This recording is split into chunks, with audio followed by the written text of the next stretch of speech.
Integrative thinking was the first tool that, or the first way of thinking that came out that gave you permission to let go of the control, let go of the anxiety, let go of this idea that someone is watching every move that you make.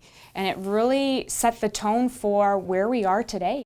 We started off with like the causal model because that was a little bit easier and less overwhelming. It starts off with basic ideas and then you expand on them and connect some ideas to others. And then it shows what causes things, and if one thing were to happen, it would cause something else to happen, which would cause the final event.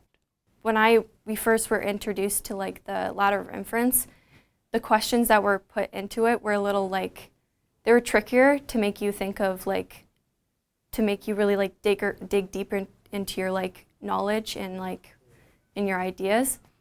But when we did like the causal model, it was easier because it's just kind of like nothing's really a bad idea, and you could just like let like it all go. Like just whatever idea you had, you just wrote it down and just kept like expanding and expanding and expanding.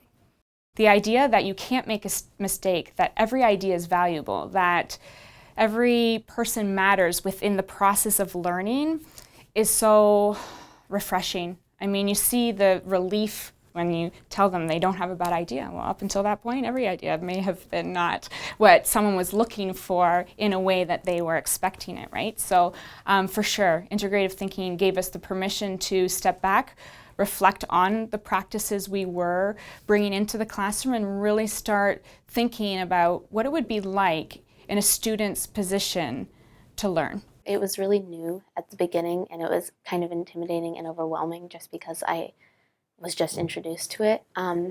But after I got used to it, it was very helpful. And I use like the strategies outside of school, and I use them like in a lot of different places in my life, like what high school I'll go to, or what I might do in my future. I'm always thinking of like what strategies I use and how I could use that to help me make a decision. Normally we do like a pro and con, but instead we did a pro of both sides, which showed that both sides have good things. It's not that they both have bad things. I found that it made me think deeper into my topic that we were researching, or in our paragraphs or whatever. And I feel like it helps me think of more, it makes me look at it from all perspectives instead of just one perspective. I get angles. I look at it from angles. Like the ladder of inference, I find that I can take stuff from my data pool, bring it up, see what the outcomes are. If I don't like that outcome, I can take something else from my data pool, bring it up, see if I like that. If I like it, then I take it and I do my causal model or whatever I need to do with that.